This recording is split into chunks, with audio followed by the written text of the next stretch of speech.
My name is Kevin Wanner, and I did a build for Tomb Raider based off of a combination of the new movie that hit theaters real recently and then the 2013 video game that the movie's based off of. And so there's a mixture of both things in here. The main scene that they used a lot in the trailers was Lara Croft crossing the wreckage of an airplane just over a waterfall. And I thought it'd be a really cool build. Saw the trailer back at the end of last year, and so I decided I wanted to build that. Looked it up, saw the movie hit theaters just a week before the convention, and so I thought the timing would be really fun. And I knew I wanted to get it all motorized, so I put a lot of effort into figuring out the waterfall before building onto anything else. The first thing I actually had to build was the airplane, because I wanted to make that to the correct size and scale, and then everything would be based off of that there, how wide the waterfall had to be and how high the cliffs were and all of that stuff. So I spent a while trying to figure out what plane it was they used in the movie, and end result is I believe the plane they used in the movie does not actually exist. Okay. It's pretty similar to a B-25, which is what I built, but it has Japanese markings, which leads to it possibly being a Mitsubishi G3M, but it's definitely got some differences from that plane there. I ended up going with the B-25. I wanted to be able to have blueprints to build it off of. It's probably not the correct plane, but just wanted to make a choice so I could get all the diagrams, measurements, angles as best I could. Sure, it was basically supposed to represent, what, like a World War II plane wreck, essentially? Right. The movie kind of glosses over this, but in the game, she's on an island that's just covered in wreckage from World War II. Okay. So I added in the tank, broken container, and then the wrecked airplane. And then also in the game, not so much in the movie, there's a bunch of these shrines to Himiko, one of the, if not the first Queen of Japan.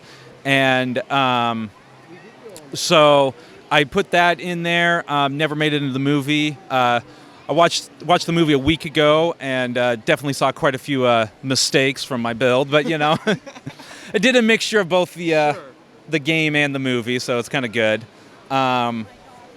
And I worked a lot on just getting the whole overgrown jungle forest type feel, a lot of foliage. Mm-hmm. Then I like the trees there. What did you go with the tree technique?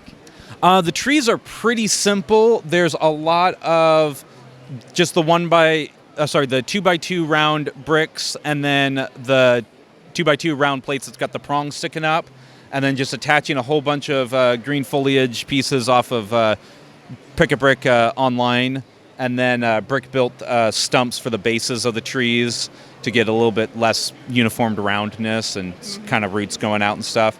They're pretty simple. The main cliff section on the two sides is completely hollow, so I was able to put all the trees inside the cliffs for transporting it to the convention, which was nice. Took up a lot less space in the car that way because the trees get kind of fragile. So it sort of compacts into itself that way. Yeah. And then I also have a couple other tree techniques here. I've got like these old, not old, but the not battle droid, but kind of the mechanical, sometimes droid arms. Got a bunch of those clipped onto each other at different angles.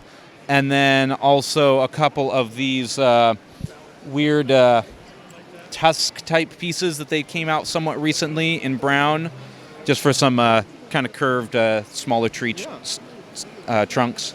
And you've also got the great lettering in here. What did it take to get that done? Did that take a lot of experimenting to get the lettering like you wanted, kind of incorporated into the rock?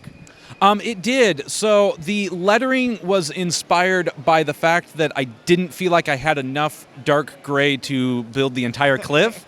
And I was like, oh man, I didn't want to make it shorter. And so I came up with the idea of having the letters engraved into the side of the cliff. And so I built large, they're like 16 by 32 plates, and I put all the lettering out and then shaped it with bricks, and then ended up standing those up on their side and then building the jagged rough face in front of it just to kind of seal that all off and make it look more like one continuous piece.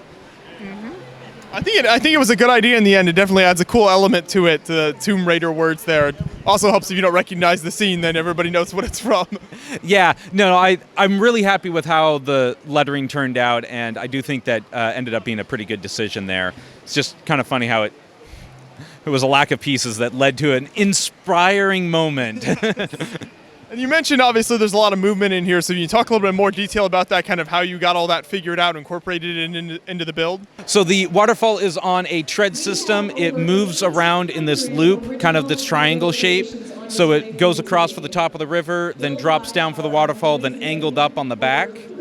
And that's powered by 2 extra large motors. Then there's a rotating circle at the base that's for the splash zone, kind of counter-rotating, just kind of the water splashing up. And that's on a separate M motor. Then on the airplane, there's a bar here that slightly moves up and down. And when it's down, it pulls the wing straight. And then when it's up, gravity just goes over and the wing bends at where it's hinged, right behind where Lara Croft is standing. And so it's a pretty simple mechanism that gives you a little bit of movement there. Yeah, so it incorporates the great move that captures the scene really well there with running over the airplane wing, and then the moving water really adds some nice movement to the whole thing. And then you've got the whole build here. You got the structure inside there. Is that whole thing pretty strong when you move this around, show? It was pretty strong. I had a hard time getting it out of the box because the box wasn't much bigger than the section. So the first part, when I pulled it out, started falling apart just because of the way I moved my hands in there. After that, I just started cutting the boxes to slide the sections out. But there was pretty little damage on moving, so it was pretty solid, which was kind of impressive because it's, as I mentioned, it's pretty hollow underneath. I was able to fit all the trees in there and even parts of a couple extra builds. We can go around to the back now then if we want and kind of see some more of that structure you mentioned and see how it kind of comes together from the backside. So you can see you mentioned kind of a triangle effect with the waterfall there. Yeah, so this is the waterfall pulling up around, and then I have these Technic lift arms there to help keep the pieces from falling off when it's hanging upside down. And then most of these areas are just empty. I've got some wall section there just to give a little bit of back support, but I can reach in, put the trees in there. You can see right there is the 2 different motors built in for spinning the waterfall, and then the waterfall for the motor for the splash of the waterfall is up front and hard to see, and you might be able to reach down and look up for the moving beam for the airplane. And that motor is actually built underneath into the middle section of the waterfall, just where it sits in there. Yeah, well, there's a lot going on there, but I think you incorporated it really nicely, and it's a very cool build, and like you said, very timely because of the movie just coming out. So thanks for chatting with me about it, and thanks for bringing it to the show. Alrighty, thank you.